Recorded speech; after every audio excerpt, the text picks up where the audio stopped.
Well, hello and happy Saturday, everyone. Welcome to the latest installment of PatristiCast. I'm your host, John Solheid, coming from the not so ancient town of Alexandria, Minnesota. But we will be talking about the very ancient town of ancient Alexandria in this episode. As always, click that like and subscribe button to get more good content on patristics. I think you're going to want to do that after this one because today I have dear friend Father Isidoros Katsos with to talk about his new book, The Metaphysics of Light in the Hexaemeral Literature, from Philo of Alexandria to Gregory of Nyssa. Father Isidoros is assistant professor of philosophy and theology at the National University of Athens, where he is right now. He's also McDonald Senior Distinguished Fellow at Emory University in Atlanta, Georgia. Visiting scholar, St. Edmunds in Cambridge. He's also a fellow of the Royal History Society in the United Kingdom. His research interests span a broad array of subjects: patristic philosophy, theology of human rights, natural philosophy, and theology and AI. Father Isidoros, thank you very much for coming on PatristiCast today. Thank you, John, for the generous invitation. I think perhaps we should begin with a bit of a fond memory, but perhaps also a bit of a lament.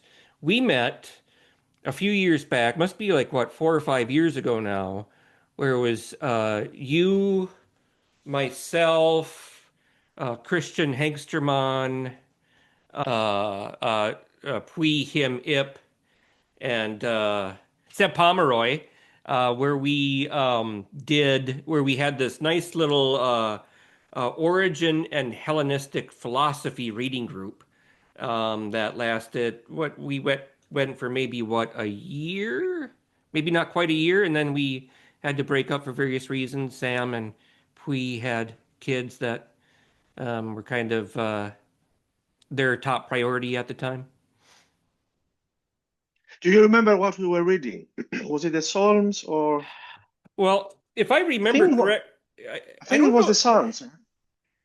I think we did read some of the Psalms, but we also were reading passages from Contra Kelsum. We read, what is it, in book four, where Origen gets into the idol argument Mm. in rebuttal of Celsus. And then I thought we also read some passages from First Principles.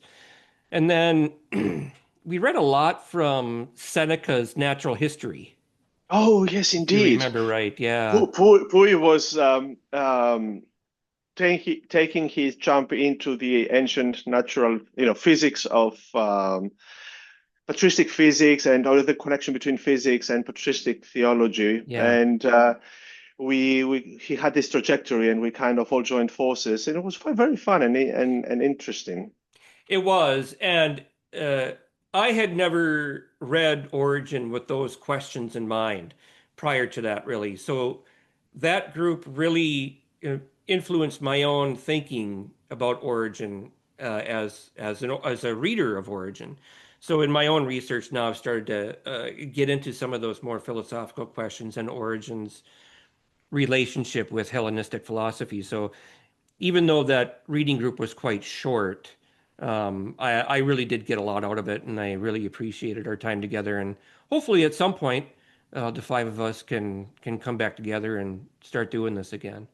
Um, That'd be lovely. That'd be lovely indeed. it But would in a be. way, I think it's kind of defined also my own research agenda for the future for the following years up to Mhm. now. I mean, because I've been teaching theology and science, theology and natural rights, church fathers and philosophy, philosophy of religion, and these seem kind of disparate topics, kind of with no connections. But actually, uh, the the questions of philosophy about the world and nature Mm. and the universe we live in, they kind of, to me, they seem fundamental not only to the theology that the Church Fathers produced, but also into bringing these topical today, but seemingly disparate axes of theology together. Because, things like what is the human being? Hmm. And I mean, the big question is what is the human being, and then the patristic answer would be it is an image of the logos. Hmm. And once you open up the basket of the logos and you ask what is the logos, that's where you have logos in the world, in the Hmm. cosmos, logos in us, the human person, logos in God, and you triangulate between God, the world, and the human being. And actually, it's and in the center of this triangle is the key concept of logos. Yes. Well, that indicates that there's a rationality or a reason that permeates creation. And that doesn't always fit well with what we might call a superficial or bare level reading of the biblical text, which is really one of our primary sources, our primary source of written revelation.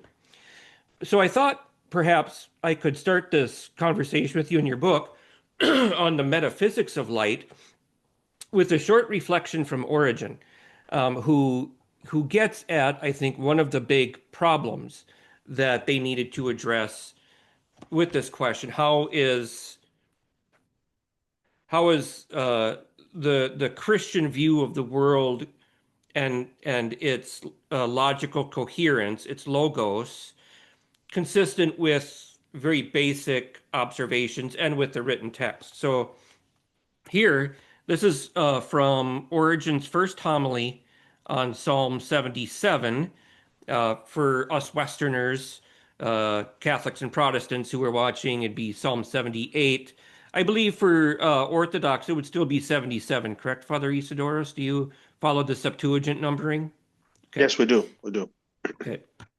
Okay, so um, the dilemma, the verse is, I will. John, should we just clarify that I'm an Orthodox priest? I mean, You for are an people who Orthodox priest. Yes, don't thank you. know me, I'm a Greek Orthodox priest, which means, the kind of Constantinople, Istanbul, Church of Greece jurisdiction, the Ecumenical Patriarchate, and I'm based in Athens, so the Archdiocese of Athens, so that people have a context Yeah, of where I yeah. belong in terms of my pastoral duties and affiliation.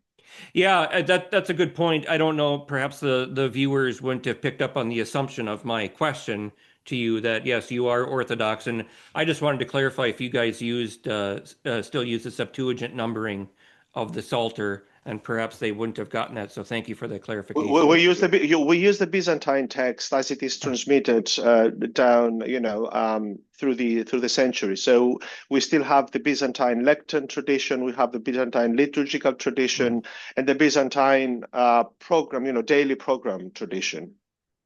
And what liturgies? So when you talk about the Byzantine liturgical tradition, you're talking about the liturgies of Basil, Chrysostom, or So yeah, yeah, so yeah, we have so the liturgy we would have on a normal, let's call it like that, Sunday or a normal day would be the liturgy of Saint Chrysostom. Chrysostom. On several special occasions, we would have the liturgy of Saint Basil the Great, which is mainly the same structure with just a few prayers that are different. Um, and that, for example, so now we have the Lenten time, the Lent time. So during Lent, instead of the liturgy of Saint Chrysostom, we celebrate according to the rite of Saint Basil, so the liturgy of Saint Basil. Um, and again, Christmas and Easter time. So in Easter, for example, we'll have one day that's a John Chrysostom liturgy, and then Saint Basil. So, for example, on Holy Saturday in the morning, we celebrate according to St. Basil's liturgy, but in the evening, according to St. John Chrysostom's. So these are the two main liturgical rites that we follow. But however, during Lent time, for example, we are allowed to celebrate the Eucharist only on Saturday and Sunday. So during the weekdays, we have a different type of liturgy, the liturgy of the pre-sanctified gifts, because we can only sanctify the bread, which is turned into the body of Christ, during the liturgy of St. John Chrysostom or St. Basil the Great, which means that when we perform the liturgy of St. Basil during Lent time, we add an extra or more than one extra pieces of bread, which during the liturgy are sanctified together with the piece of bread that we will use during the liturgy. And at the end of the liturgy, it is sanctified, so it has become the body of Christ, which means after that, and until we consume it on the day of the pre-sanctified liturgy, let's say Wednesday or Friday would be typical, then we have to keep it in a very special place, and we keep the body of Christ in the church. So it's something very special. And it is one of the reasons why they had deacons and perhaps deaconesses also in the ancient church, because no lay person is allowed to touch, to get in contact with sanctified bread, the body of Christ. Your liturgical practices are quite different from us in the Roman Catholic tradition. We celebrate the Eucharist, the sanctified Eucharist, every day, even during Lent. And we've also cut back our fasting practices. I know the Orthodox practice, you observe full vegetarian lifestyle, correct? Or full vegan lifestyle during Lent? Yes. So 10 years ago, it wasn't very easy. But now if you go around, if you go to vegan places and have vegan recipes, it's so easy. It's so easy. Yes. Anywhere in Europe and the US, you just go vegan for 40, 50 days. I don't know how you guys do it. I don't think I could go 40 or 50 days, without a cheeseburger. That would be tough for me. You just learn it as a kid, and you grow grow up with it. So it's part of being Greek or being an Orthodox, like a Serbian, Romanian, Russian Orthodox. It's part of the way of the traditional upbringing of people. So and it makes sense because as a child you can learn many practices, and then it becomes part of your lifestyle. It's not as difficult when you become an adult, that's for sure. Okay. Oh, I understand that. Yes, absolutely. Okay, so here's the passage from the first homily on Psalm 77, and the verse Origen is discussing is verse 1, verse 1b, I will proclaim problems from the beginning. And here's Origen's quote, just as among those who engage in Greek philosophy, there are certain problems that are proposed to those who are going to study, so that they may ponder them, either those teaching or those making trial of those who demonstrate those teachings. So there are also certain problems of Scripture. What are these? How could there have occurred 3 days when neither sun, moon, nor stars had been created? For it is on the 4th day that is recorded by Moses that the lights and the stars came into being. End quote. That's the first problem among several that Origen lists here, but he gets at this question of how is it possible, how is it physically possible to have a creation in which the sun, moon, and stars, the instruments of light, do not appear until the 4th day, especially since in verse 1 it says, let there be light, and there was light. Does this somehow encapsulate the fundamental question you're getting at in your book in this hexaemeral literature? That question of why 4 days? I mean, Nyssa talks about that and doesn't, and Basil talks about that also in their works on the Hexaemeron. Let me put it this way. No, that's not the Okay. question I'm Okay. trying to answer in Yeah. my book. But if you've understood the argument of the book, or if you like, at the end of writing my book, Mhm. me and the reader, hopefully, is able to answer that question Yes. perfectly. That's a good way to put it because ultimately, um, we have to deal with what the biblical text says, but it all depends, I think, in your book is how you bring this out is A, what do we mean by light? And what do we mean by a metaphysics of light? So perhaps that's kind of how you open this book. How are you defining light here? What's going on there? So if you like, I mean, the the question that is central to the book and which underlies its whole background, I think, is this light tradition that we have in Christian theology, which culminates in the Nicene formula of light from light. Mm, So, uh, uh, light from light, true God from true God, and so on. mhm, Um, so, so it's pretty clear that the concept of light and its theological underpinnings are very central to all Christian doctrine. It is part of the creed. All creedal forms of Christianity have to subscribe to the theological language of light, and they need to make sense of what it means when we profess that that the second person of the Trinity is light from light.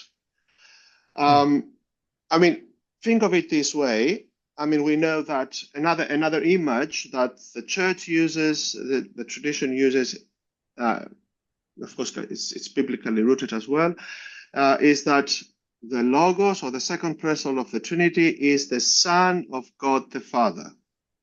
Now, when we're talking about a relation of father and son, it is pretty clear to us what we mean in the sense that how we understand fathership and sonship hasn't changed since antiquity. mhm, But when we talk about things like light, what we usually are not aware of is that the way that we think of light today as 21st century Christians and the way that people were thinking of light back in the fourth century when they articulated the Nicene formula, or the way that they were thinking of light back in the first century when the New Testament texts, first, second mm, century, when the New Testament texts were written, might be and actually is quite different from how we understand light today. So we mm, profess light from light every time we go to church, and there is, the creed, the creedal mhm, affirmation, without realizing that what we are saying might not be making sense today the same way that it made sense to them back in the day. mm, So my point. So what I wanted to figure out is what does light mean for those people who wrote the Gospels, who wrote the epistles, and their successors. So the first 4 or 5 centuries, let's say, of Christians who were in the same context of ideas that the writers of the New Testament texts were living in. So, what does light mean actually in the New Testament? What the way that it was read for the community of readings that we understand as the church fathers, as a tradition of the church for the first 5 centuries, something like that. mhm. So when you talk about a metaphysics of light, then can you unpack that for us a little bit? What is the metaphysics of light versus our common, perhaps contemporary understanding of light? So, let's just keep in mind the initial question you asked, namely about the formation of the heavenly bodies, Mhm, the sun, the moon, and the stars in the fourth day, not in the first. Let's mhm, just keep it in mind, because I would like to be able to answer that at some mhm, stage in our conversation. But let's talk first about the metaphysics of light as as terminology, because it has a background. So it might sound nice, metaphysics of light sounds like something fanciful, but actually it's very, very technical, very technical. As I try to explain in the introduction of the book, throughout the 20th century, metaphysics of light denoted the use of the term light in the sense of being in the Platonic tradition and the medieval tradition. So instead of speaking of being, in the text they use the word light, and metaphysics of light means the metaphysics of being qua being, or being as such. In the medieval philosophy and theology, as well as in the Platonic tradition. By which I mean, for example, thinkers like Plotinus, Proclus, but also Augustine. And there have been, so the kind of Augustinian Thomistic debate has been reflected in how people understood this, framed the debate of metaphysics of light, so that there was a kind of participatory Platonic analogical understanding of light, language, in the Augustinian tradition, in the Platonic tradition, and a kind of metaphorical understanding of the use of light language in the Thomistic tradition. And out of this distinction, we had the kind of Lichtmetaphysik in the German version of it, which is the kind of Platonic metaphysics of light, of what is being, and the Lichtmetaphorik, which is the metaphorical use of light language, which is the kind of Thomistic way of unpacking the language of light. And this has been a huge debate amongst Platonists, among Plotinian scholars, among Philonic scholars, scholars of Grosse Tester. And the context of the debate is in what sense is the language of light used to speak of God as the foundation of reality, as the ontological foundation of reality, as being as such, or beyond being, if you like. And the key text that everyone should have in mind in this discussion is Plato's celebrated analogy of the sun in the central book of the Republics, where the transcendent good that is beyond being cannot be described by Socrates in terms of a precise propositional language, and instead he offers to Glaucon, his interlocutor, a powerful analogy of the analogy of the sun. So the good is like the sun, and out of this analogy and how to unpack it, in what sense the good is light, or God is light. Out of this stems this whole technical conversation of the metaphysics of light. And the starting point of my book has been the following. For a century or so, everybody in the technical literature has been focusing on the use of light language to talk about God as being.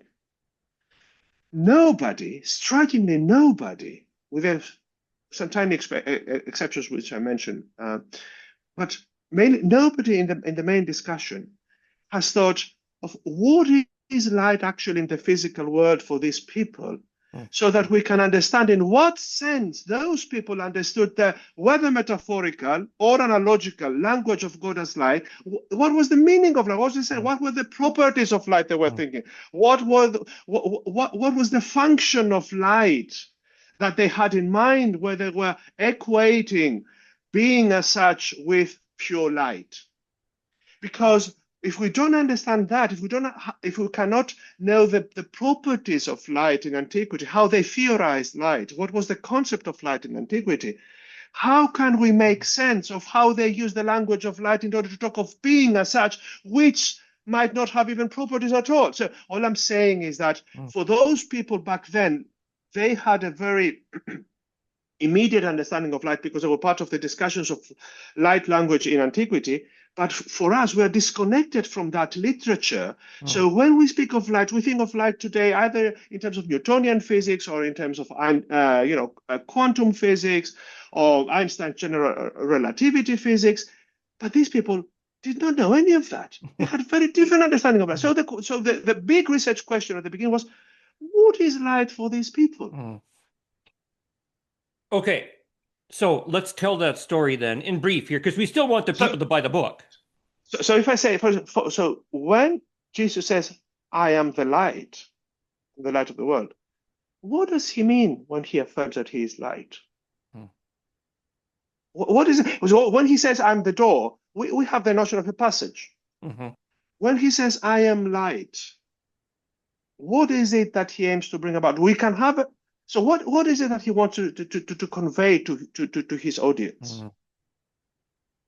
Okay, so let's get into your protagonist then, because your book tells the story of the unpacking of this from Philo of Alexandria in the first century and Origen in the third to its Cappadocian reception or interpretation in the fourth century with Basil and Gregory. So let's start with Philo and kind of go chronologically. What's Philo up to when it comes to light in Scripture?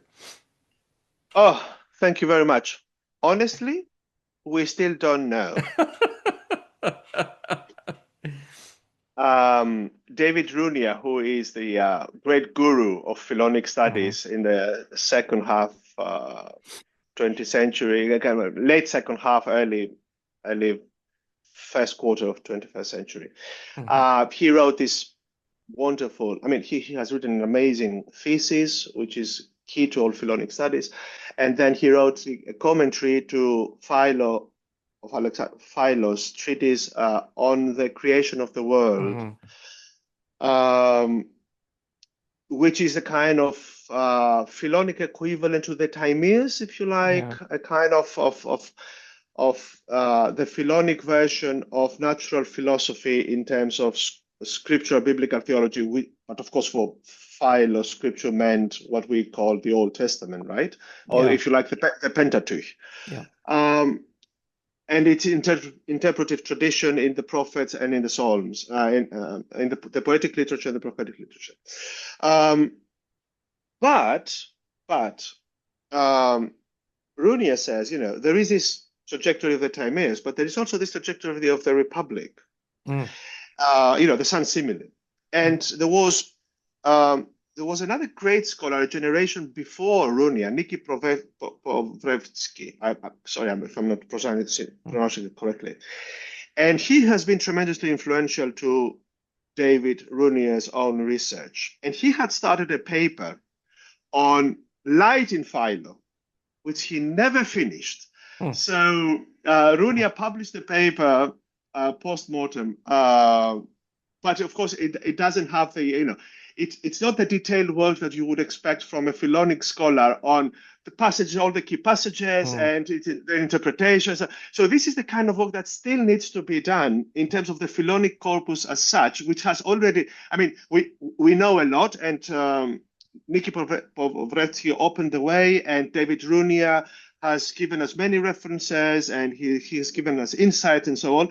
But someone still needs to do, the kind of whole work, to produce a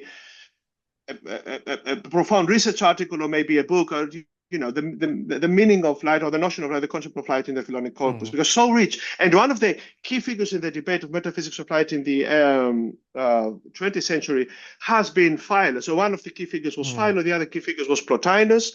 And mm, the first half of the 20th century was Philo, the second half was Plotinus. So the first half was Vetter and Klein, who were the big, kind of two mm, different interpretations, mm, and the debate has still remained inconclusive in a way mm, because of various complications in the way that Philo himself in the text he talks about light.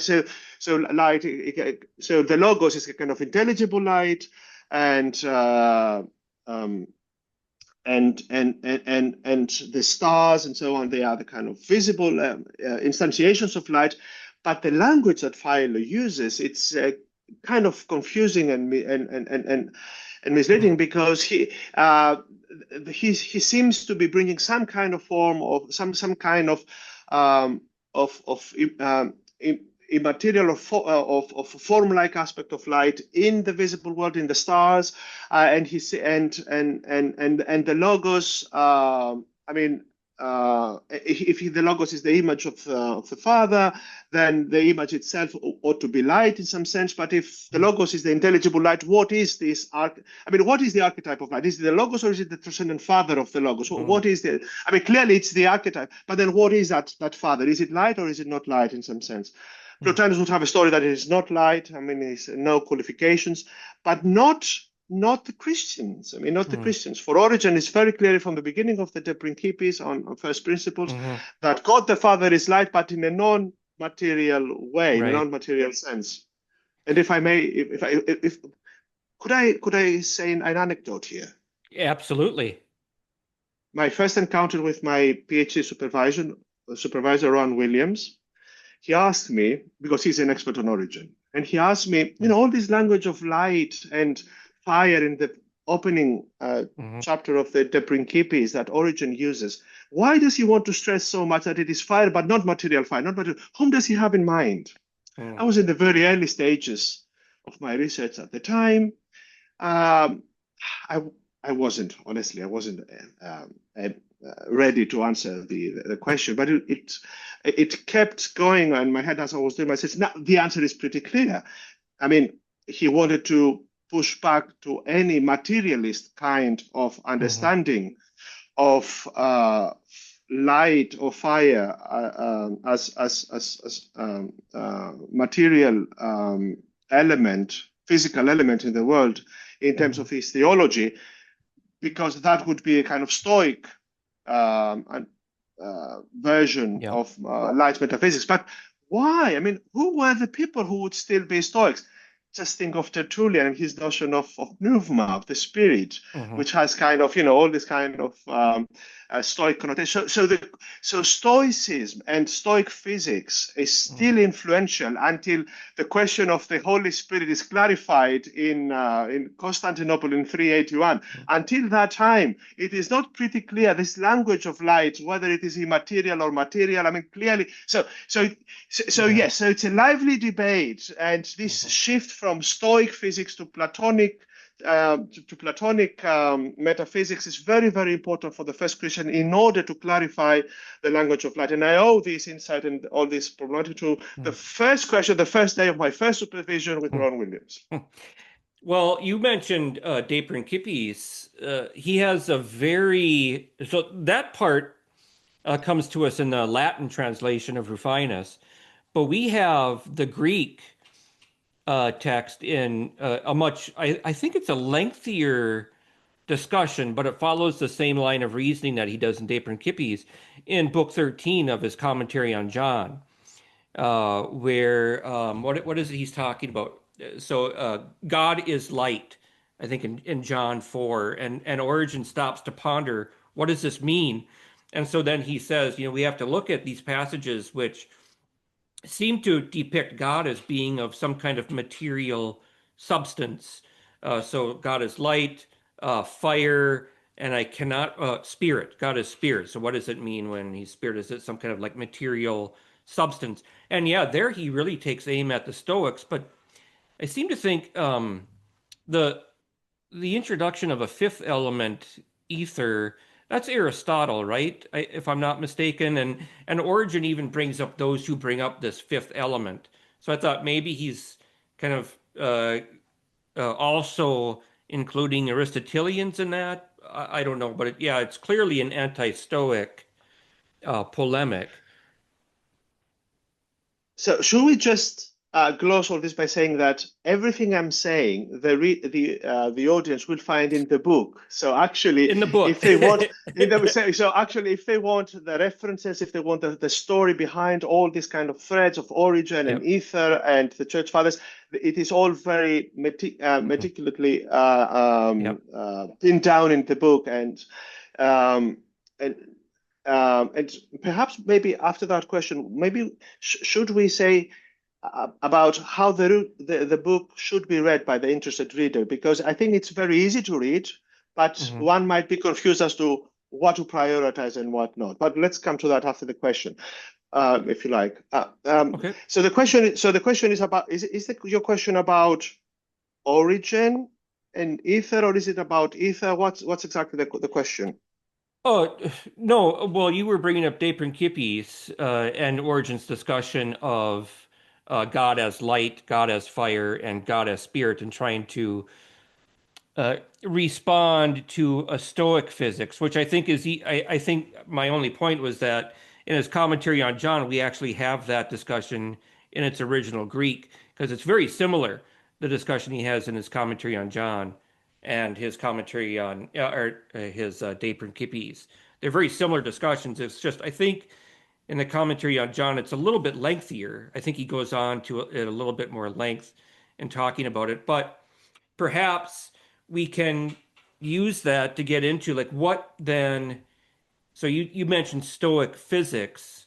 Um, so what would the Stoics say? So light must refer to some kind of material substance, right? I mean, the Stoics were materialists.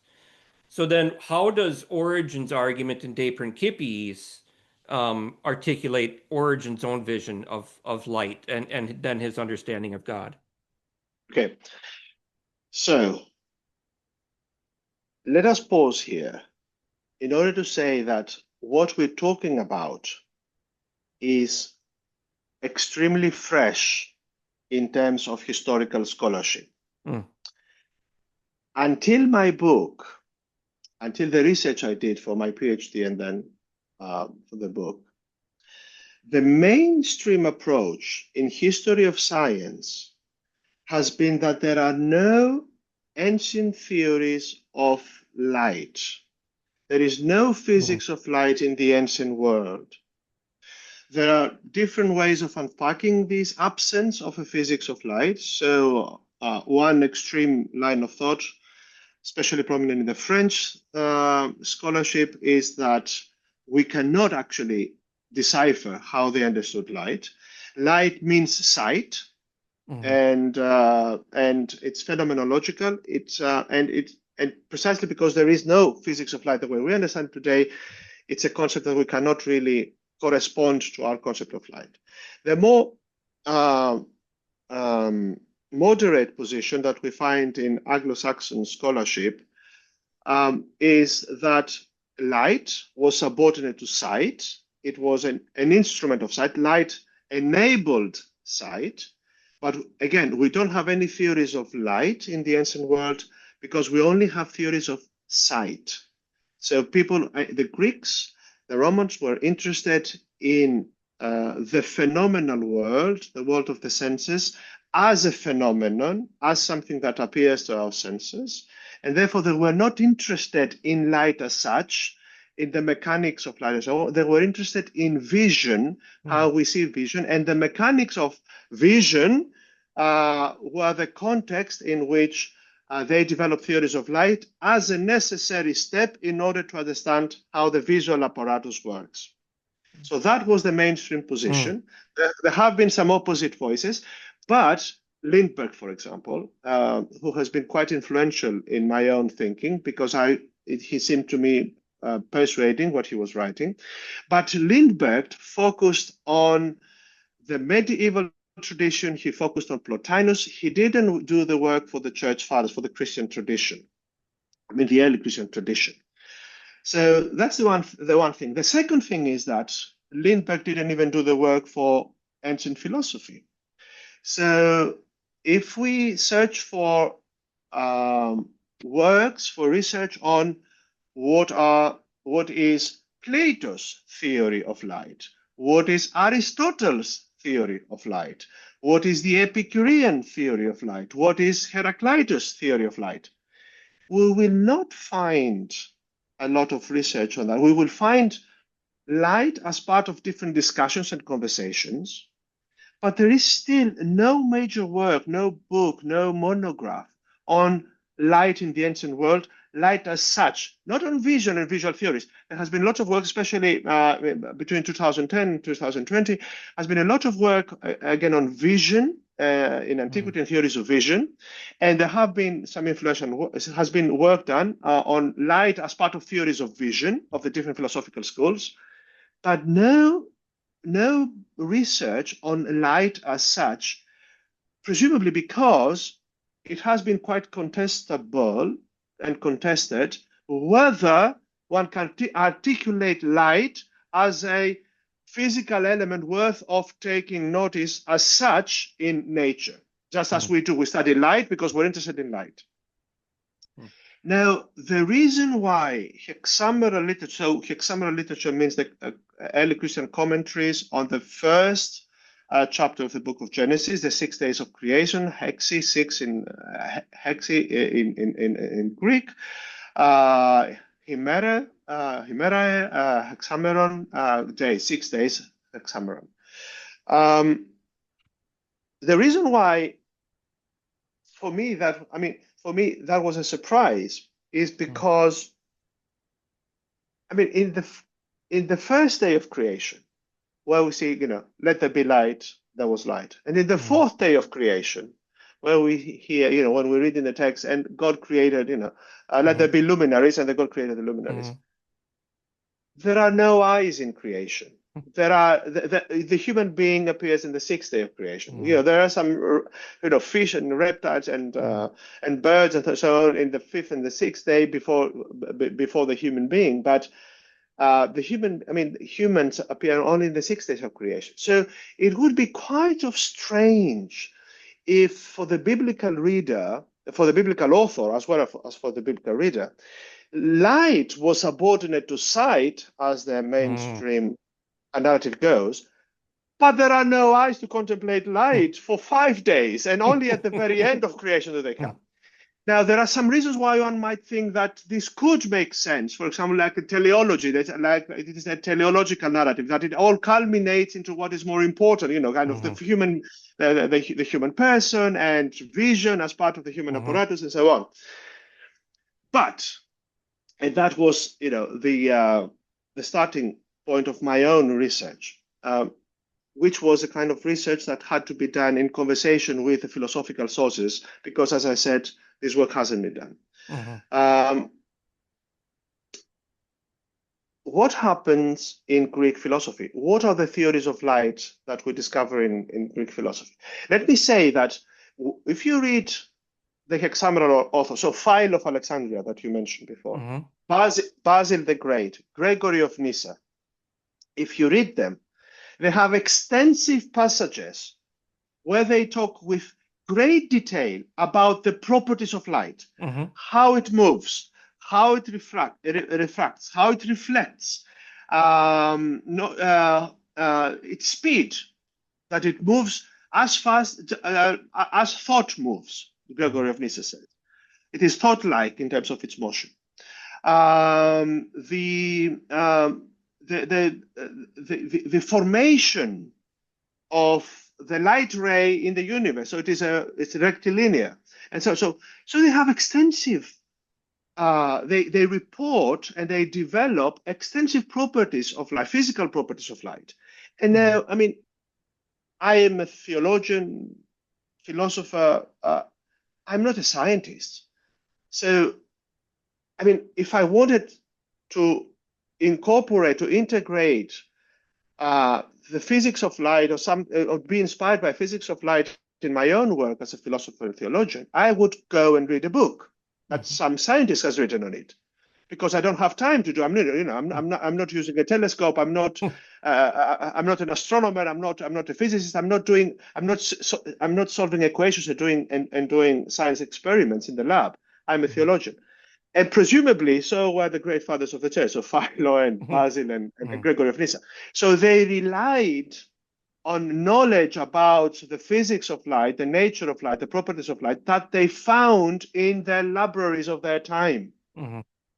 So the fact that we have recorded these theories in the Christian authors, but we don't have the books, I mean, that is something that we know that happened all the time in ancient knowledge. But this doesn't mean that the books didn't exist, because clearly they were not scientists. They were copying extensive passages, or they were summarizing passages from scientific literature of their time.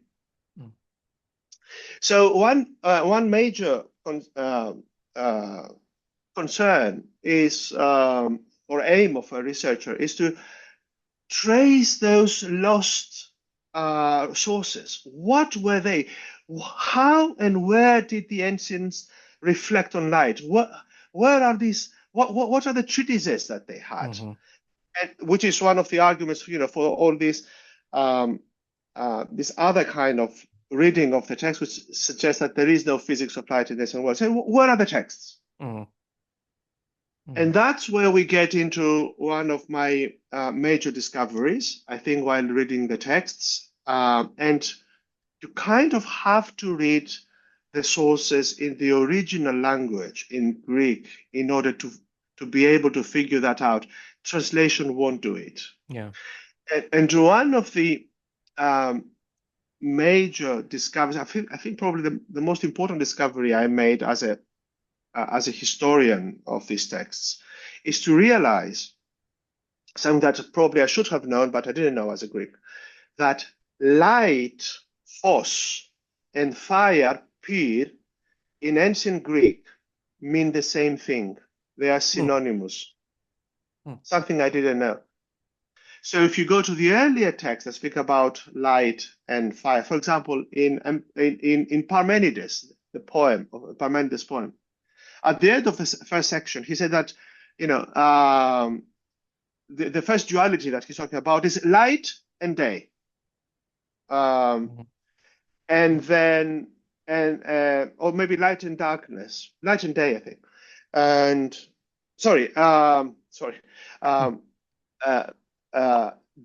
light and darkness, light and night. And then a few verses later, instead of light, he's talking about fire. Again, the same juxtaposition. Phos in the first instance, pyr in the other instance. And then you go to Empedocles, and then again, in the same famous fragment 88, where he's giving us this analogy, he tries to explain how vision works, the eye, the anatomy of the eye and the function of the eye, by an analogy of how a lamp works. So the eyelids are kind of something you put in front of the lantern, and then you open it up, and light comes out of it. I mean, you may be laughing, but this is mainstream physics of light and light biology, if you like, in antiquity. It's fascinating. And again, interchangeably, he uses the language of light and fire, phos and pyr. And then, just observing that and then going to the other texts and applying this identification, it just works. It is there all the time. And what is, of course, what are we to make of this? That there has been an extensive discussion of light physics in antiquity. It just wasn't called with the term that we today translate as light, namely phos. There was no physiki to photos, but it was under the heading of fire. Why fire? Because fire is one of the four basic elements out of which the whole universe is constructed. Fire, air, water, and earth. It is there in all physical works of the ancient. After Empedocles and his system of the four elements, it becomes mainstream physics. Parmenides works with the main physics of fire and earth, light and darkness, day and night. All this is reprised in Plato's Timaeus. So in the beginning, so he talks about two primary phenomenal properties. Vision. Why? Because fire gives us vision, allows us to see things, and earth allows us to touch things. But of course, every Timaean scholar knows that when he talks about earth and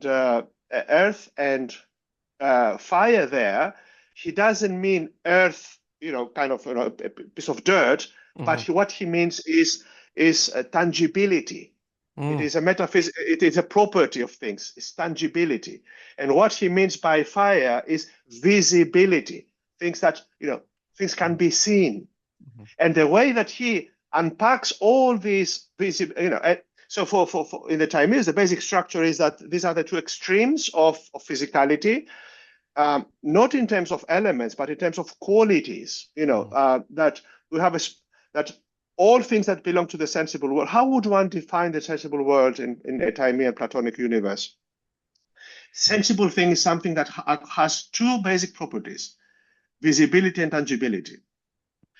And that he combines that with the theory of four elements in order to make an argument that because these are extreme opposites, they need some kind of median states in order to be combined and mixed together. And these median states are the two other elements, air and water. So you need a system of the four elements in order to bring the two primordial but opposite properties of the sensible physical world, fire and earth, tangibility and visibility, to bring them together so that objects, material objects, individual things, particulars, could have both. And what is the outcome of the combination of tangibility and visibility? The whole spectrum of properties that we identify as sensible properties. So smell, touch, all of the five senses that we have, they are all the way we perceive, the way our body functions as a receptor of these sensible properties.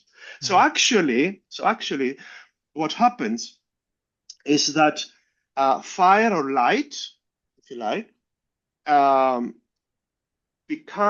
is the fundamental, the cornerstone, one of the fundamental cornerstones of all ancient physics in every system of thought. Every system of thought. The big question is Aristotle. And if you like, the kind of complication that creates to the historian of light. Sorry. Can I interrupt you for just 1 second? So last fall I taught a class on the Hexaemeron in Basil and Ambrose of Milan. And one of the questions that ran through my mind as I was reading Basil is what sources did he have to work with? Because like you said, the translation just doesn't make it clear. Do you think that Basil had access to those sources or to textbooks on the subjects that as he's working them out? So this is a big question, a scholarship. I mean, so the short answer to your question is absolutely yes.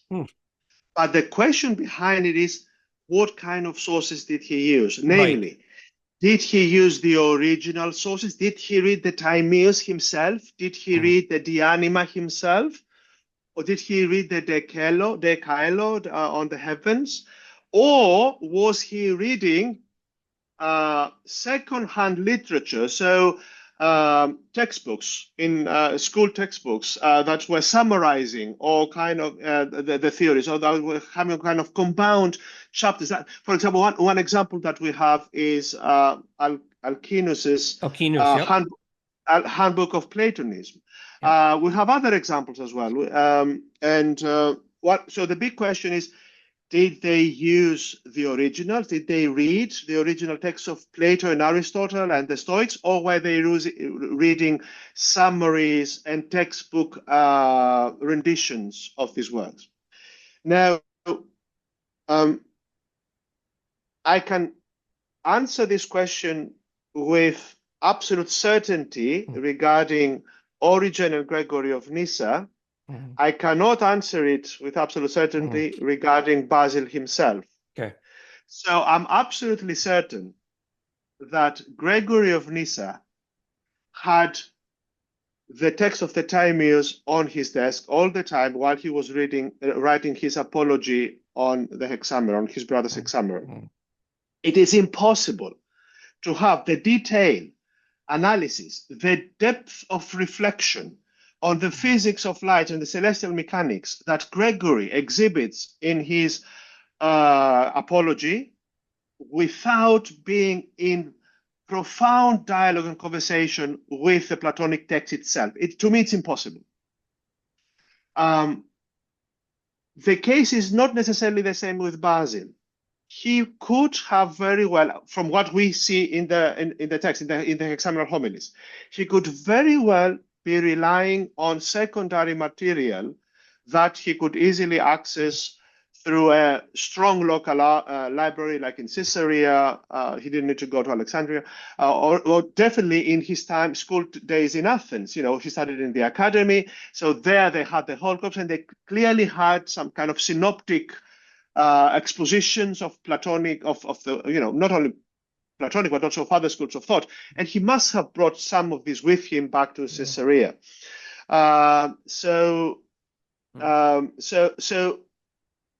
But again, regarding Basil, we cannot answer with certainty because the homilies are not written, are not meant to be a literary genre of detailed scholarship. They are addressed to a wide audience, which could have both informed, learned audience, but as well as, simple people. And that's exactly the account we get from Gregory of Nyssa, from Gregory Nazianzen in his funeral oration, that the people who were attending the homilies were, it was a whole spectrum of people, the whole gamut. That's right. From very learned, that they could appreciate the depthness of reflection and the heights of Basil's inspirations, and the very simple people who needed to have some kind of very basic understanding, or maybe some theory, that Basil was propounding about, celestial bodies and light and the various elements. So I think that Basil probably used kind of secondary literature as the material that he integrated in his Hexaemeral homilies. But so the argument I make in my book is that Gregory of Nyssa definitely used the Timaeus, and his conversation with Timaeus. Interestingly, Father John Bear, now in Aberdeen, was at the same time as I was working on this book, working on his edition of Gregory of Nyssa's De Creatione Hominis, on the creation of man, of human being. Humankind. Now, in Philo of Alexandria, the Hexaemeron, so on the creation of the cosmos, includes the whole of Genesis 1. So from the creation of light to the creation of the human being. Basil the Great creates a tension there, because the last homily that we have from Basil is the 9th homily, in which he elaborates very, very briefly on the human being, connecting it with the Logos, and say it's the image of the Logos, and then saying that this will be the detailed topic of my next homily, which we don't have. Exactly. And then we have a huge issue because we have two different traditions. We have Gregory of Nyssa saying that my brother wasn't able to finish his homilies, and so I'm giving you this treatise on the creation of human being in order to fulfill his promise. And then we have another corpus. We have the Basil's, delivered under the name of Basil, occasionally also of Gregory of Nyssa, homilies on the creation of man, of human being, perigeneseos anthropou, which cannot be from Gregory of Nyssa. Some other hand has been recently argued, perhaps convincingly, that the homilies were based on the notes that Basil had in order to develop as his 10th and 11th homily, which he was never able to deliver. And one of the very close circle of his students and friends kind of developed as in a homiletical style. This homily. So someone brought together the notes and delivered the homilies that Basil was going to do. What was practiced in the time, but it could have been Gregory of Nyssa, and it must have been somebody else because Gregory of Nyssa gives us elaborate treatise, and then so this was probably one of the first things he wrote after Basil's death, and one of the second things he wrote. So probably, I mean, this treatise and the apology to the Hexaemeral was written within 6 months difference. And the apology was written as a defense of Basil's Hexaemeral. So we have two. So you have a kind of separation of two aspects, two chapters of the Hexaemeral literature. We have the cosmological bit, which Basil gave us, and we have the anthropological bit, which Gregory of Nyssa and the other author gave us. So, whereas we can be certain that before that, there was a unified tradition, as we see in Philo of Alexandria. And one should say about Philo that that the treatise on the creation of the world, the Opificio Mundi, is an enigmatic treatise. Why is it so? I mean, Philonic scholars know all about this. It's a very well debated issue in Philonic scholarship, but maybe for the wider audience, it might be interesting. Would you like us to say why it's so enigmatic? So yes, please. The whole Hexaemeral tradition. So why the whole Hexaemeral tradition starts with a riddle, with a philological riddle, and philosophical theological riddle. So.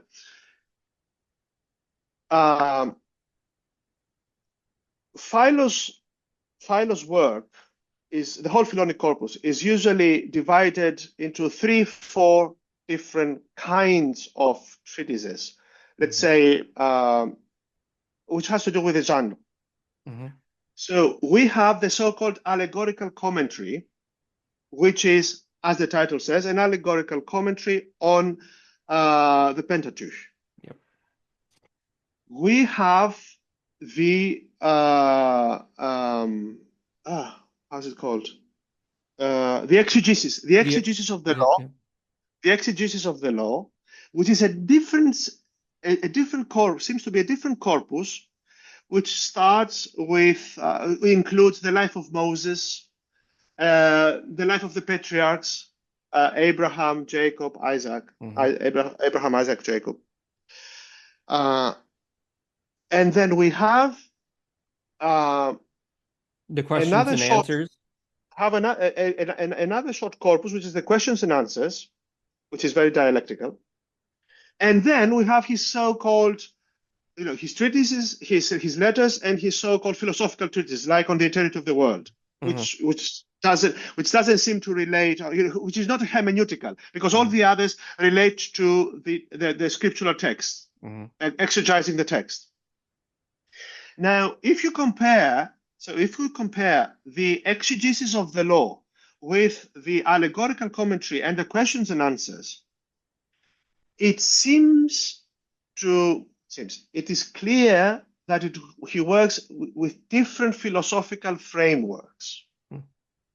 The exegesis of the law is more it has strong Stoic resonances, very strong Stoic echoes.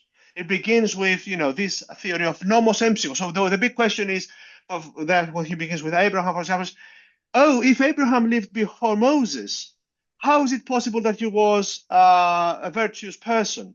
How is it possible that he followed the commandments of the Lord, since the commandments were only given generations later? How could he know of them? And the answer that Philo gives is very Stoic in nature, namely, you forget, you guys, the nomos empsikos, that the law is embodied in the wise person. The wise person embodies the law of nature, and Moses only wrote down what the patriarchs, namely Abraham, Isaac, and Moses, already embodied in their lives. They were the living examples of what it is to live a virtuous life, and Moses only wrote down the theory of, if you like, the commandments, the outer precepts of how to make sense of this life. So this is very Stoic in nature. The allegorical exegesis is very Platonic in its metaphysics. The questions and answers, interestingly, in my humble opinion, they are more Neo-Pythagorean. They're very Neo-Pythagorean. This doesn't mean that there are not Neo-Pythagorean elements in the exegesis of the law or in the allegorical commentary. On the contrary, absolutely yes. Absolutely yes. Philo is steeped into Neo-Pythagorean law, lore, whatever that means, Neo-Pythagorean. Now, this is the context of where the Opificio Mundi comes in. Now, in the allegorical exegesis, the allegorical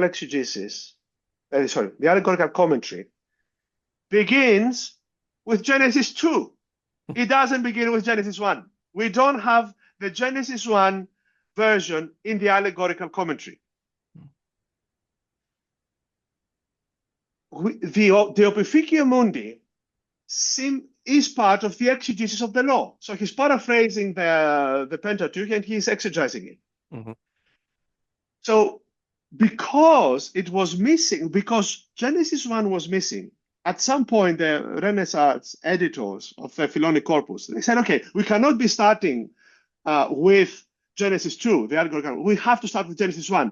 So they moved the exegesis of the law, so the Opificio Mundi, into the allegorical commentary as a preface or a beginning of the allegorical commentary. I said, this is the beginning, Genesis 1, and then we have but the two are very different in terms of style, in terms of exegesis, in terms of metaphysics and so on. So the big question is, what happened with Genesis 1? Did Philo ever write an allegorical exegesis of Genesis 1 or not? Is the De Opificio Mundi the kind of deeper, is it all that Philo had to say about the creation of the world? Or is it what Philo communicated in the style of the exegetical commentary, which seems to be addressing a certain kind of audience? Marenichov has argued that it was the Roman kind of audience. Others have argued that it was a kind of more exoteric kind of audience. Whatever the case, it is a certain kind of audience that seems to be different from the audience of the allegorical commentary. But we don't have the version of Philo's exegesis, allegorical exegesis of Genesis 1 in the style of the allegorical commentary. The question, was there a kind of more Platonic, Neo-Pythagorean reading and interpretation of it? Now, why is this so important for the later tradition? Because from all that we can make from what we have from Origen, it's pretty clear that Origen had an allegorical interpretation of the Hexaemeral tradition, which is not what we find in Philo's De Opificio Mundi. And you would be referring to the part of his Genesis commentary that we don't have anymore. Is that correct? So from Origen, yes, we have only some fragments, which are very interesting, because if you compare, for example, the fragment on the stars and what Plotinus has written on the stars and astrology, they seem to be very close together, which seems to give justification to the idea that Plotinus and Origen were part of, they kind of studied at the same school of, same school of thought, under the same teacher, Ammonius Saccas, as Ilaria Ramelli is arguing. But then you have all these, almost everybody else saying, no, there were two, if not three Ammonius Saccases in Alexandria, and there were two or three Origins, more than one Origins, and the Origen that is mentioned in Porphyry's Life of Plotinus is somebody else. He's a mainstream Platonist. He's not Origen of Alexandria, the Christian author, and it's all this story. But, so it's very interesting. Why? So again, going back to this fragment on the stars, it's very interesting because the way it's very lengthy, so we can get a sense of how lengthy Origen's commentary on Genesis would have been on Genesis 1. And not only is it very lengthy, but it's very philosophical. It is mainstream. It is deeply Platonic in its concerns and metaphysics.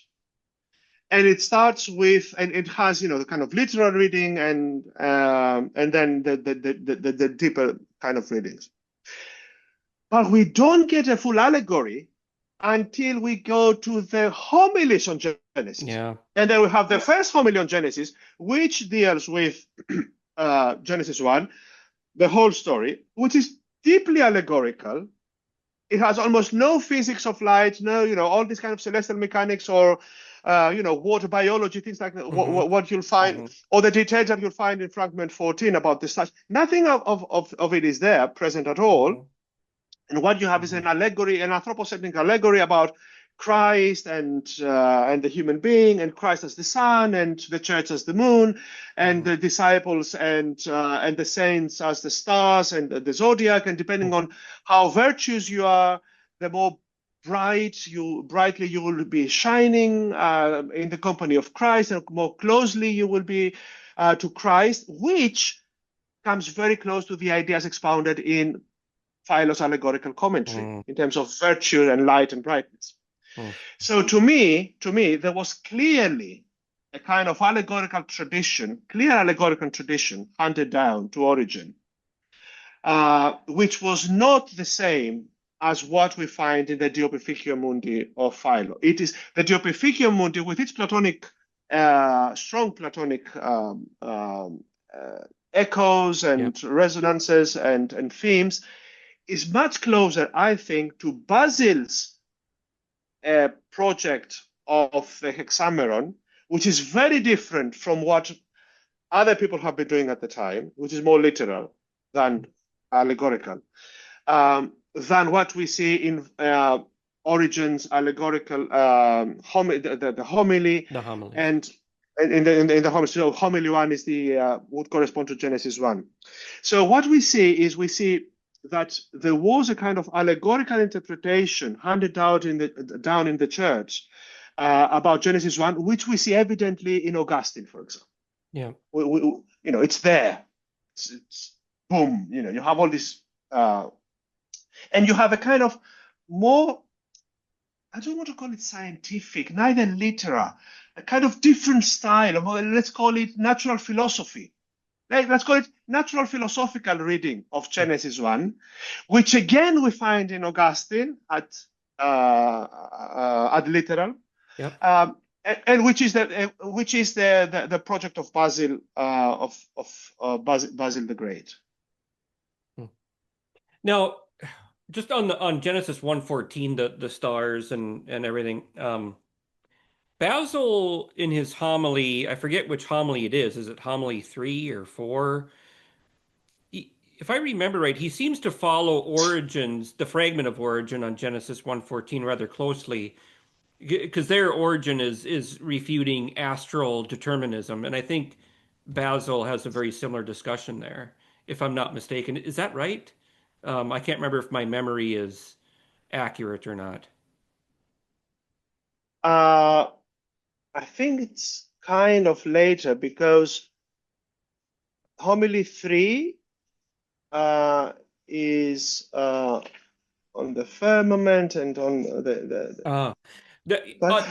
that's where he seems to depart from Origen too, on the firmament, because he. Okay.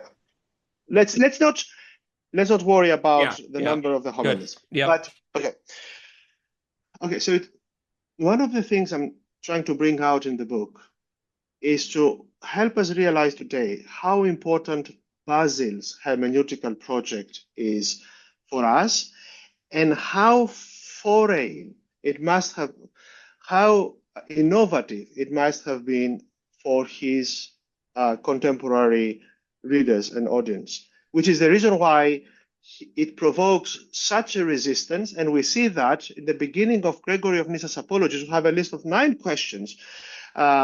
So people were revolting against Basil's reading of the Hexaemeron for reasons we could discuss.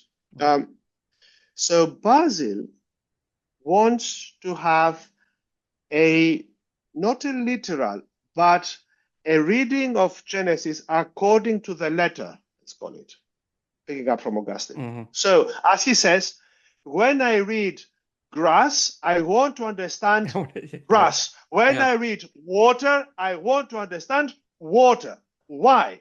I mean, take a look at Origen's, and now I think it's the time we can answer the 114 question that you started with.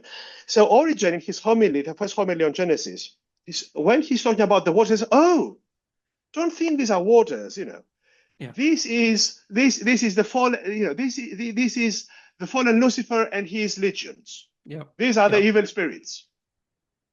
Yep. So he reports on an allegorical tradition of the waters of the abyss. The water in the beginning. And the spirit was hovering above the waters. So these waters represent the forces of evil. No, Basil was saying. No, the text is waters. We need to. You have to read it as water. Yep. Yep. This is so innovative for early Christianity. Everybody has been reading it not as water. I mean, they did have a reading as water, but it was probably a more kind of superficial reading. So the more advanced reading was the allegorical interpretation of it as the powers of Satan, and of course, you have the spirit. So you have good and bad, the spirit and the demon, and you have the clash of, kind of like the titanomachy, very mainstream for cosmological accounts of antiquity. Think of Hesiod, the Battle of the Giants. This is part of the literary and historical cultural context of the Hexaemeral. It's very important to realize that the context of the Hexaemeral in terms of the Greek tradition was Hesiod. It was Homer, and the Christians had to offer their own version of what philosophers were doing with their allegorical readings of Homer and Hesiod. And of course, the Battle of the Giants, that is a huge theme in Plato's Sophist, the Gigantomachy, the Battle of the Giants, which is, the idealists and the materialists, and the eternal clash of the two schools of thought, and Plato standing in the middle. So this has a tremendous philosophical and theological tradition behind it. And Basil wants to push back and say, forget the allegorical tradition. Everything we will do with Genesis 1, it will have to be rooted in the text in a sense that does not contradict, that does not evaporate entirely the meaning of the words. You can stretch it, but you are not allowed to overstretch it in such a way that you read one thing and you understand something else. Fine. I mean, that would make a modern Protestant very, very happy. No, you should not be happy. Because what he brings in order to make sense of waters as waters. I mean, this is the whole ancient physics, the whole hydrology, the whole, the theory of the four elements, and pages after pages explaining what are the functions of each element and the difference between, the element of fire and the element of water and the element of earth and its properties and its, the combinations and the possibilities. Everything that you find in Aristotle's on generation and corruption, on the heavens, all these minor physical treatises, and what you'll find in the Timaeus. And a modern Protestant would not want to read so much into the text. No. So don't think that because he wants to abide by the meaning of the text that he's not very ancient in his reading. He's very, very ancient. He's just not allegorical. He's not allegorical. And that is a challenge. Example. Day 4. Precisely what you began with. You're anticipating my final question here, Father Isidoros. I love it. I have had to do very little work here. This has been wonderful. So Basil has a plausible but a rather curious response to that. He says, it's not the case that God could not create first the sun and then the light. You would expect that. But he said, if he did that, and if that was the case, then all of you Roman citizens today would have misunderstood the Christian God to be the God of the Persian mysteries. Why is that? The 4th century, 3rd, 4th century, a mainstream cult in Roman religion, public religion, is the Sol Invictus, is a kind of solar deities, solar religions, and the emperors themselves subscribe to that. The solar hero Mithras. Archaeologists have, they notice. It's not just that the church is very close to the synagogue; it's also very close to the Mithraic sanctuaries. Right. So Mithraic sanctuaries, synagogue, Christian church. It's not very clear. I mean, to an outsider, the differences are not very clear. And Basil, in a pastoral way, he wants to say, this is not Mithras. This is not the sun god creating the whole universe. This is the God, the God of Moses and the father of, the father of the Son, who was incarnated as Jesus Christ. It's a different God. And because he's almighty and all-powerful, he created first the light, and on the 4th day he created the sun, so that you are not misled in order to worship the sun cult of the pagans. Don't worship the cult of the pagan sun god. And he said that's why he did it. I mean, and it's the same Basil that gives you this elaborate account about the 4 elements and how they mingle with each other. And just before that, he has talked about the ether, just like Origen does. And he says, so he gives us 2 mainstream accounts of celestial light. Now, okay, brief brackets. The basic distinction in terms of the physics of fire in antiquity, as I try to argue in my book, actually, I think convincingly, hopefully, is that there is a basic distinction between celestial fire and earthly fire. It has different properties because it is connected to the material that it burns. So the burning material generates the different properties of fire.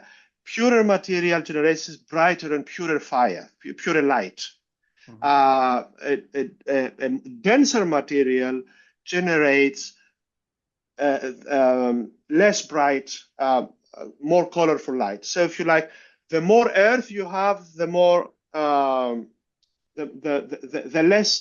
less pure and bright the fire would be. The example would be our fire, the fire that we burn in the fireplace, which is fine. You can look at it. You can contemplate. You love contemplating it. It's snow outside. It's Christmas evening or whatever. It's a winter night, and you want to have a hot drink in your mug and sit by the fireplace and maybe read a book. It's perfectly fine. But look at the fire of the sun. Can you look at the sun? Can you contemplate it? Can you look directly at the sun? No, you can't. Why is that? Because it's such bright fire. Its light is so bright that you can't look at it. Why? What's the difference? It's the same. It's the same element. It's fire. The Platonists, Empedocles, everybody says. The Stoics, it's fire. What's the difference? The difference is the material it consumes in order to sustain itself. The lighter the material, the purer the fire. So what is the material of celestial fire? Why are the luminous bodies so bright? It's because they consume the next in line purer element, which is the element of air. Theory of exhalations and so on. So you have a whole system of the whole atmospheric system is explained in terms of as kind of allowing the celestial fire to nurture itself in a kind of Heraclitean Stoic way. That's why we have pure light. Now it is important to know that another philological discovery of my research was that all kind of celestial fire was called under the technical term ether. So ether is not an Aristotelian term. Ether is a general term used by pre-Socratic philosophers as well as later philosophers, Stoics and so on, to talk about heavenly pure fire, light. Light is understood as a property of fire, it's emanative power. And in that sense, the sun is the light from light. So it's like the ray coming out of the sun. It's the emanative power of the Father. And the language of light from light is meant to explain precisely the generation of the light ray, of the propagation of the light ray from its luminous source, the sun, or a source of fire. And that is called, if it's a celestial fire, so if it's pure fire, if it's pure fire, it is called ether. That's the reason why in the Platonic tradition and other traditions, the fire within, you remember we said about the eye being like a lantern, so that actually behind the eyes there is a fire burning. So there's a fire inside us. This fire again is akin to the celestial fire because it's pure. So it's a kind of akin to ether. So ether means pure fire. That's the original meaning, pure fire. Aristotle has an argument to say that this kind of element that we see in the sky, which is called ether, which we call ether, is not fire because it has different properties. He develops that in terms of the motions of the four elements. So all elements have rectilinear motions. Ether has, the celestial bodies have circular motion, so it cannot be the same kind of element. So it's a different element. That's how the idea of fifth element originates. Actually, for the Patristics, the first element is ether. Now, Basil reports those two theories extensively, and then he leaves it at that. He says there is also a third group of people who have criticized that. He leaves it at that, and they said, but of course, we don't need all that in order to understand Scripture. We only need to believe. So he gives you all that, but it makes it doesn't play out in your interpretation. And you only need to believe that the sun was created on the fourth day, not in the first. So people are revolting, learned Christians said, this cannot be the great Basil, of Caesarea. So Gregory of Nyssa undertakes the task to make sense of it all and says, wait a moment, guys, there's so much going on in the background that Basil just didn't say. It's there. He just didn't say, didn't develop it because these were homilies, and I'm going to develop it for you. And this has been, I think, the most profound and, to me, surprising finding of my research, and it's in my book. So this interplay between the first and the fourth day. I call it the interplay between the metaphysics and the physics of light.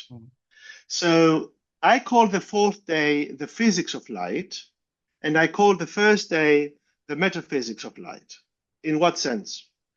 The fourth day talks to us, narrates about the luminous bodies, heavenly bodies, which is how we see light in the physical, in the universe we occupy, in the physical world. The way we know light is through the heavenly bodies, through the stars, through the sun, the planets, and the stars. That's how we know light. So this is the visible light. And Basil and Gregory give us an account of the visible light on day 4. On day 1, Gregory, in my reading, elaborates on light as the formative principle, the logos of light, the intellectual aspect of light. Why is that? So remember that the first 3 days, they are about fire, so light, water, firmament, so air, the water, earth, and then you have the plants. Yep. So in the Hexaemeral tradition, light, firmament, water, and earth correspond or identified with the 4 primordial elements of the Greek philosophical tradition: fire, air, water, and earth. Now, we see these elements everywhere in the physical universe, but we see them compounded, mixed with each other. There is no simple entity in the physical world. There is no simple manifestation of any of the four primordial elements in the physical world, neither in the Aristotelian account, nor in the Platonic account, nor in the Stoic account. The Stoics see pure light in the final light of the exhalation of the world. So it's eschatological and protological. It's not part of the world history, neither in the Stoics. So the four elements, they are not physical elements as such. They don't seem to be transcendent forms either. They are in a in-between state of what we would call immanent forms. So on this account, on this reading of the creation narrative, the first 3 days give us the logoic, or if you like, the intellectual, the noumenal aspect of creation, whereas the other 3 days, they give us the sensible, the phenomenal, the physical aspect. The sensible, the sense, yes. Yeah. So we actually, in 3 days and 3 days, we get the two aspects of the world of all creation: intelligible creation and sensible creation. But it is one creation. And what we see, it's actually the 3 days, so day 4, day 5, day 6, they only manifest the different ways of that the first 3 days, what is produced of the first 3 days, 4 elements as pure elements, how they interact with each other, so how they are composed. So the first 3 days, if you like, are the ingredients of creation, the intellectual ingredients of creation, together with the properties that allows us to mingle with each other, which is inscribed into their nature, the mathematics of combination, if you like, what physicists find out today. And the other second half of Hexaemeral is how this plays out in terms of space and time. And in that sense, what Moses gives us on day 1 is the intelligible aspect of light, lux intelligibilis, not as a kind of angelic world, or a kind of divine world, or divine light, or angelic light, in terms of the metaphysics of light, in terms of the logos of light, the immanent form of light. And on day 4, it gives us the outer manifestation. What is the outer manifestation? Physical light, the light that propagates, the light that moves, the light that we can interact with, the light that we see. So we have the phenomenal and the noumenal aspect of creation in a combination. My argument in the book is that this is a kind of interpretation that goes back to Origen, and now I'm answering your question. So how would Origen say, how would he answer the one of the problems of the biblical creation narrative? Because he has the same question in the 4th book of the De Principiis. He says, who would be so naive as to think that light could ever exist without the sun and the luminous bodies? So clearly it doesn't mean that. Wow, okay, then what does it mean? And in Gregory of Nyssa, as the culmination point, I think, of a long tradition of biblical hermeneutics, is that the biblical creation narrative is a dual aspect narrative. It's the narrative of the creation of the world from its intelligible to its sensible aspect, then how to contemplate the creation of the world from the point of view of pure intellect to how we see it in the senses. Now, where do we see that? This is exactly the scheme. This is exactly the program of the Timaeus. The first part of the Timaeus is the creation of the world from the point of view of the nous, of the intellect. The second is from the point of view of anagi, mechanical causation, and the third is the combination of the two. I forgot to say that John Bell was working at the same time on Gregory of Nyssa, De Opificio Hominis, and he concluded that Gregory of Nyssa had the Timaeus on his desk as well, and we were working independently. I was working on the hexameral tradition, the physical tradition, he was working on the anthropological tradition, and we concluded at the same time. Both books, I think, were published in 2023, and I didn't know that he was working, I knew he was working on it, I didn't know what he was doing with it. We concluded that he was working in close conversation with the Timaeus. So I think that must be saying something. Now, why is this important? And I want to conclude with that. Mhm. After I concluded my research and while I was writing the final chapters of the book, I said, okay, what is the picture that we get? Think of yourself as a reader of scripture today. The physics has changed, clearly. Yeah. The physics has changed. Has the project changed? What is the project? What is the Hexaemeral project? Where do we stand as readers of Genesis 1? We stand on day 6 of the creation. Maybe day 7, according to. So the Christian authors will have to an elaborate story to say about the 7th day of creation and the 8th day of creation. So the day of the resurrection, the day that world stops his works is eschatological. Hmm. So we are part of the 6th day of creation. But we read Genesis 1 from the first day of creation to the 6th. But we are not in the first day, we are in the 6th. So actually we read Genesis backwards. In order to make sense of Genesis in terms of the space and time we live in, we must read it the other way around. We must start from day 6 and go back to day 1. What does it mean? It means we start with contemplating the world through the senses as we see it in physics. What physicists do, what chemists do, what science does, always. It studies the material, the sensible world. And what does it try to do? It tries to come up with explanations, causal explanations about why the world is the way it is. Where are these causal explanations? Where are the mathematics of creation? Where are the equations of physics? Are they part of the physical universe? No. They are part of our noetic universe. The mathematics of creation, Schrödinger's equations, Einstein's general field equations, they are not part of matter. They are not material. We cannot see them, but they are part of the deep fabric of creation. Where is this deep fabric of creation?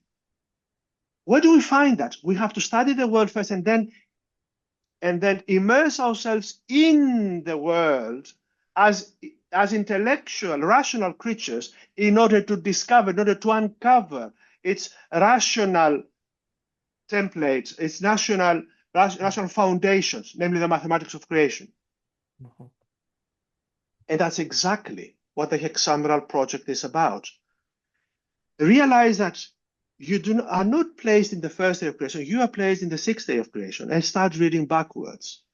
It's a contemplative exercise, is a spiritual exercise. Think of reading Genesis as a spiritual exercise.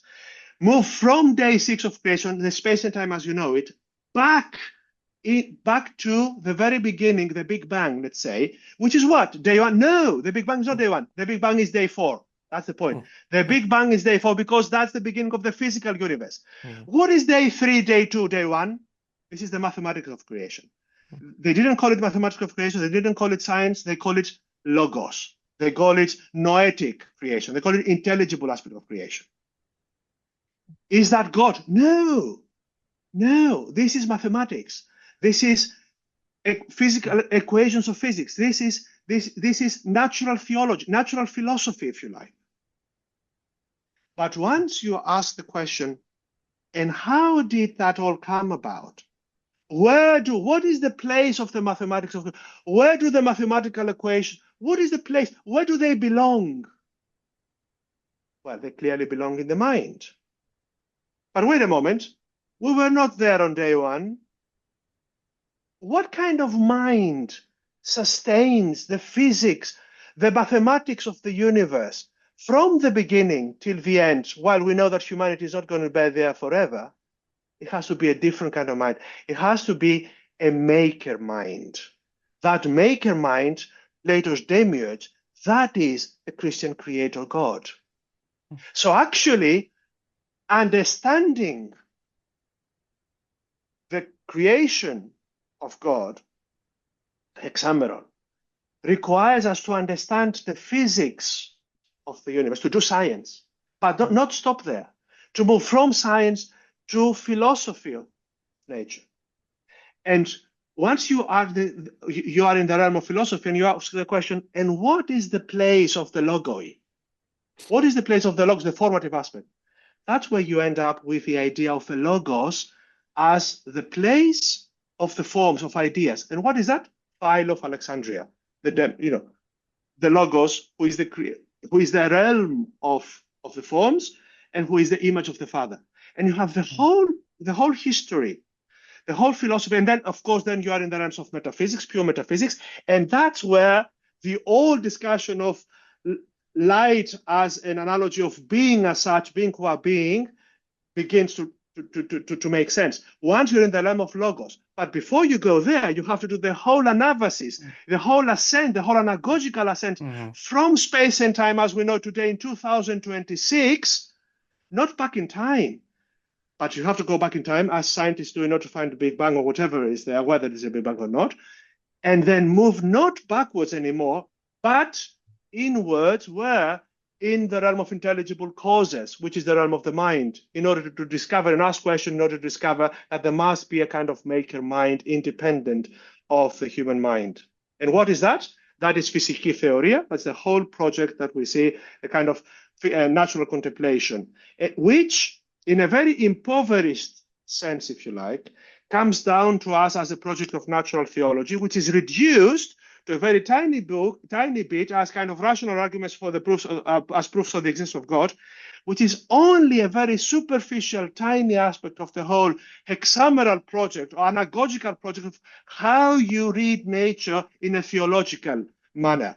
Not by starting with the Bible, but starting with science. And what is the Bible? What is Scripture? Scripture is the roadmap that will take you all the way from science back to God. That's my reading of the Hexaemeral. Well, you continued to anticipate my questions, because I was going to ask you, how do we resolve this aporia of the sun not appearing until the fourth day?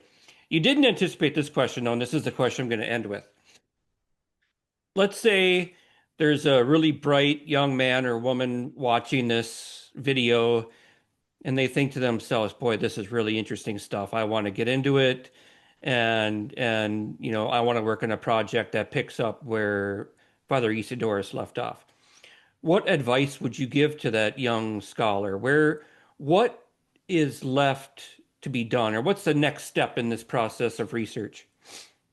Thank you so much. Yes. So, in concluding that book, I knew that I had only scratched the surface of work that needs to be done in the future, and which I'm not able to do. First, because it will require a whole team of people working together, and secondly, because honestly, I just had too much with it. Yeah, time to move on. I mean, yes, however, I mean, there's not much else to move on, from creation and creator. It's just that, tackling the same aspect from different, the same question from different aspects. But to your question, ideally, there should be a kind of 3-volume or 3 steps project. So light of creation, angelic light, and divine light. What I offered to the wider audience, readership, is only the first bit. And this only in a tiny amount. I didn't do the ancient physics of light. I couldn't do that. I didn't do other alternative physics of light. I end up suggesting a systematic account of physics of light that would explain the Nicene formula and the theology of light that we see in the Cappadocians, for example. But there are alternative theologies of light out there. It's very important. So one way to continue the project would be to look at the theologies of, let's say, in the Arian controversies of the non-Orthodox parties. I've done a bit of work there, and my argument is that some of them, like Marcellus, would have a different theory of light, so kind of more Stoic theory of light, the kind that we see in Marcus Aurelius in a passage there, which and because of his Stoic connotations, he ends up with the theology that he ends up with, the Christology that he ends up with,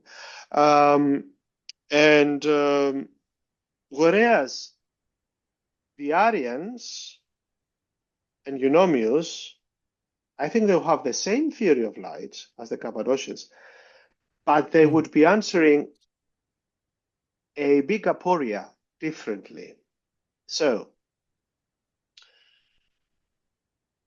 for me, the most fascinating discovery in terms of the properties of light that I found in the text is that its speed is infinite. Infinita, the Latin astronomical sources say. What does that mean? Today we know that the light doesn't travel with infinite speed. But what do we know? We know that it is the limit of anything traveling in the universe. What does that mean? It means that everything, the speed of everything is measured in comparison to the speed of light. That doesn't bode well for me. But if you ask a theoretical physicist, how long does it take for a photon to travel from the sun to the earth? So for us, it takes something about 8 minutes, I think, and something. So we say that it takes light 8 minutes and some seconds to travel from the sun as its source to the earth, because it travels at the speed of 3,000 kilometers per second. Not so for the photons themselves. From the point of view of the photon, light is already there. It doesn't travel. It travels for us. That's a relativity theory. It travels for us, not for the photon itself. The photons are there already. If you like, in a sense, they are kind of motionless for them, from their perspective. That is what it means, that it is the limit. That the speed of light is the limit in Einstein and physics. Sure, the ancients were wrong, and light does not travel at infinite speed. But what does it mean when they were saying that it travels at infinite speed? It means that it's already there, because if you travel at infinite speed, what does it mean? You can't count from 0 to 1. It's already there. So what they wanted to say, and that's why Gregory of Nyssa makes the comparison with thought. It says that you think something is already in the mind. Light travels instantaneously, as they say, Gregory and Basil. It travels instantaneously. What does it mean instantaneously? Does it travel, or is it already there? I think that the way you unpack what it means that it travels instantaneously, you come up with a different metaphysics of the ray with the sun, the light ray, the propagation of the light ray with its source, and then you can come up with a different theology of how the Son relates to the Father. If it's already there, as the Orthodox want to say, it means there can be no distinction between the source, in terms of nature, between the source and the ray that propagates from it. It's the same nature, and they are all alike, with the exception that the one propagates from the source and the other emanates the other. If it travels, however, if you can say that it travels, however, while the source is motionless, then you have one fundamental property that is different, and you can distinguish between the ray and the light, in the sense that, yes, the ray is light. It is fire particles that are emitted from the source, but it is in a way also very different the way it moves around from how the source does. Just as Arius and Eunomius wanted to argue about the Son, he is God, but he cannot be of the same kind of as the transcendent source of the universe. So I think that what was happening there, so what I'm suggesting is that early Christian theology is much more philosophical and rational than we would like to think sometimes. It's very philosophical in the sense that the analogies that it takes, they are not loose analogies.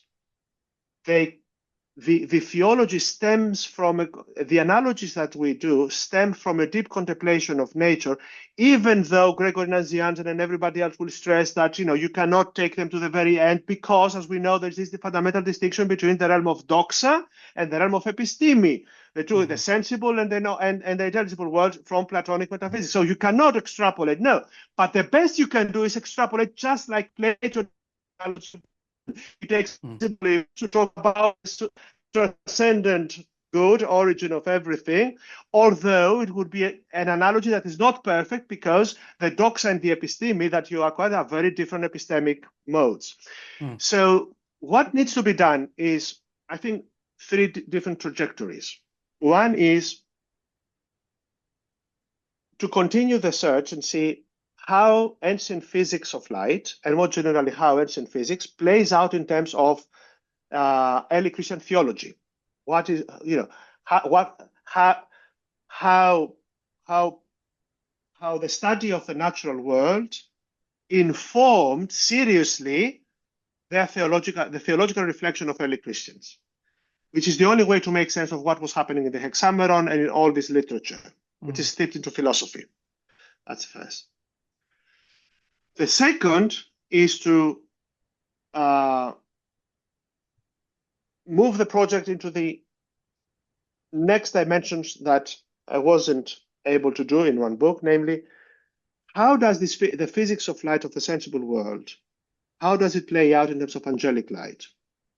And what is the nature of angelic light? Origen has a lot to say, and the Neoplatonists, they have this theory of the luminous body, of the body as a vehicle of the soul, very prominent in Proclus, in Iamblichus, but also in Origen. He speaks many times of the luminous soul, the ethereal bodies of angels and demons and so on. So there is a metaphysics of body that's very important. So one very nice, beautiful way to move the project forward would be to move from the metaphysics of light to the metaphysics of body, the original metaphysics of body, if you like, but not in modern anachronistic terms of the body, but body as a kind of concretion of light mixed with earth, and that being born on earth is spirit, whatever that intelligible light is, acquiring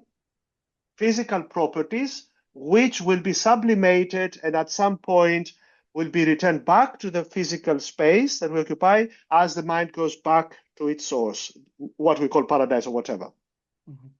And the third element would be, how does this all play out in terms of the theology? That is discussed a lot in theological scholarship, but up to now we didn't have all these insights into ancient physics, and we didn't know where to look at. So I hope that with the book I wrote, and with hopefully others will expand it, search further theories of light, see how the Aristotelian theory of light informs other authors, or maybe the same authors, how there could be nuances with different Christian authors, different theories of light, maybe Platonic, Stoic Platonic, maybe the Neo-Pythagoreans, we know very little of this, but they were very influential, what kind of theory of light they had. We'll have to look into Proclus and the Iamblichus, so other texts. So I only try to open up a way, which I hope will be widened and taken further in terms of its length to other dimensions, so to angelic, noetic, and spiritual. So physical light, spiritual light, divine light. That's one. The other one would be the following, which is even more important. Once we realize what the Hexaemeral project was about, namely to use scripture not as a source book of physics, but as a roadmap to contemplation of nature, integrating every time for each reader the physics and the science of their own time, Origen integrated the physics of his own time, Platonic. Philo did it for his own era and his own audience. Basil did it for his own audience. Gregory of Nyssa and so on. Maximus later on. The next step, what is it? We have to do it for our own time. We have to do the same Hexaemeral project, replacing ancient physics with Einsteinian physics, with relativity physics and quantum physics, and to sit down together and say, what does reflection on light reveal to us about the damage of this world? Why is this important? Imagine a pen, writing pen, and compare it to a computer, shortly to AI.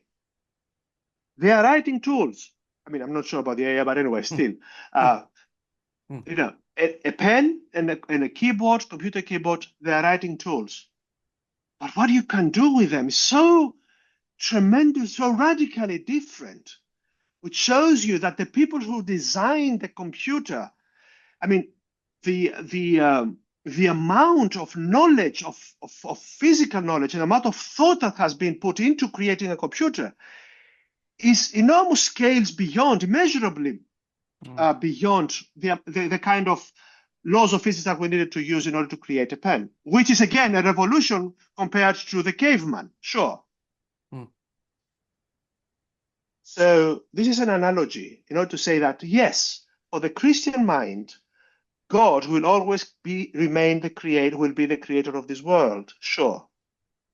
But what does it mean to be a creator of the world?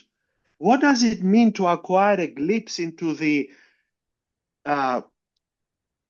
genius, in the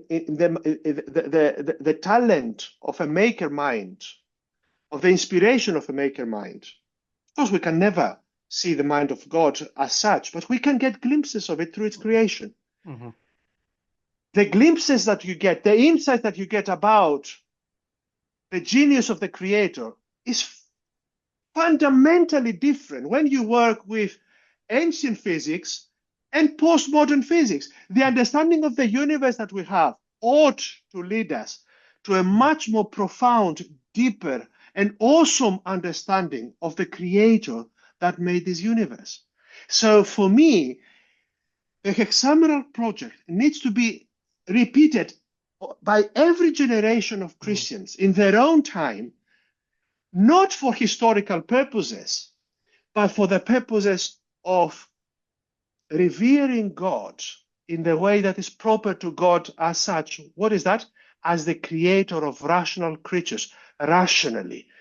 Rationally, not meaning in terms of logical equations, but meaning in terms of studying the creation as a work of art and immersing ourselves in the creative genius of the mind that designed, operates, and upkeeps this creation that we call the physical universe.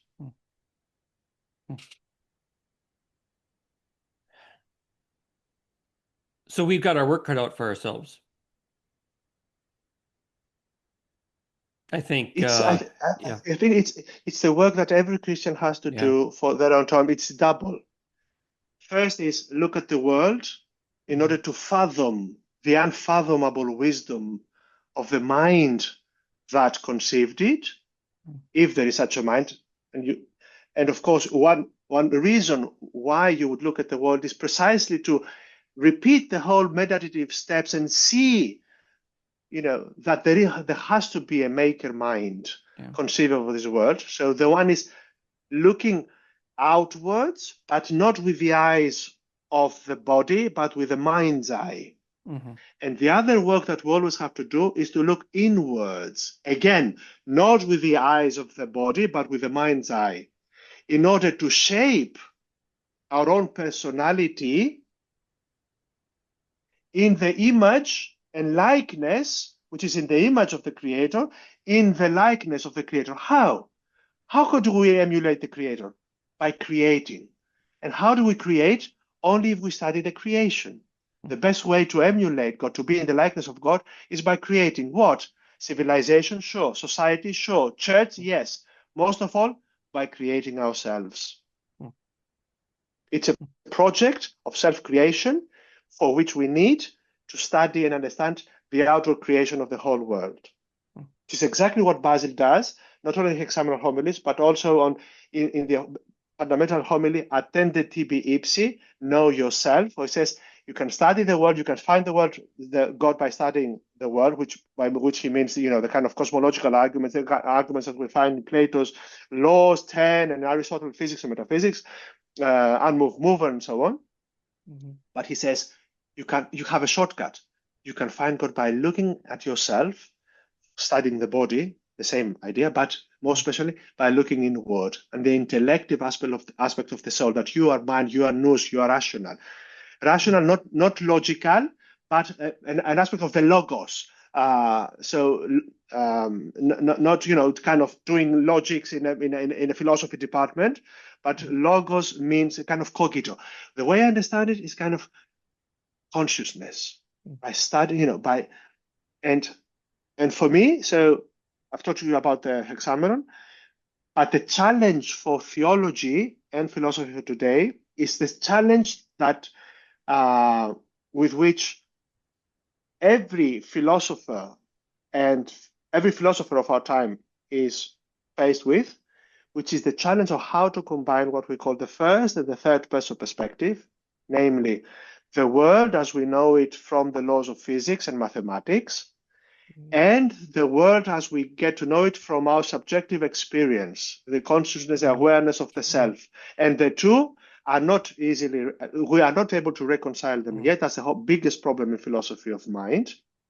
But it is us, we are the same person. We experience the world phenomenologically, through the eyes, through the senses, but we interpret the world rationally and scientifically, mathematics and so on. What is the connection between the two? These are the two, and you know what? These are the two aspects. These are the two aspects of the Hexaemeral project: the phenomenal aspect of the world and the intellective aspect of the world. And what is the connection between these two? The awareness that they both meet the dual aspect of what? Of the conscious reader, of the human person as the person of subjective experience of the world and of the rational mind unpacking the science of the world. So I think that actually, if you think about it, both the philosopher and the theologian once more stand on the same spot at the crossroads, perhaps looking at different directions, but I think it's time that they start looking at each other. Well, what a great way to end this very illuminating conversation, Father Isidoros. Thank you very much for coming on to talk about your book, The Metaphysics of Light in the Hexaemeral Literature, from Philo of Alexandria to Gregory of Nyssa. Thank you so much for the generous invitation, for the amazing podcast that you put out there for all of us. And I hope that I didn't frighten the audience. Shall I say say that? Please read only, it's very easy to read the book. You can only read introduction, conclusions, and the first pages of each chapter, which summarizes what happened in the previous chapter. Then, if you're interested, you can read the whole book, not the footnotes. Don't read the footnotes. Only if you're a researcher, a PhD researcher or a scholar, then go to the footnotes and you'll find so much more there and conversation discussion. But you don't need to read them in order to understand the physics of light. Just read the introduction, conclusions, and the summary that I have of every chapter at the beginning of the next chapter. And all you need in order to grasp the book in 15 minutes. And hopefully it inspires young people to pick up the task. Please, I'm begging you out there, whoever it is, please take it forward, smash it, do whatever you do, but please engage with it, even if I'm mistaken, if I'm wrong, engage with it in a constructive way, because I want to learn more about what can be done. Once the first step is done, I would like to see more taking it further. So I could work with them, but at ease, without having to do such a long and deep research once more. Please, though. Okay. All right. All right. Well, Father Isidoros, again, thank you very much. Thank you so much, John. And happy Lent. Happy Lent to you as well.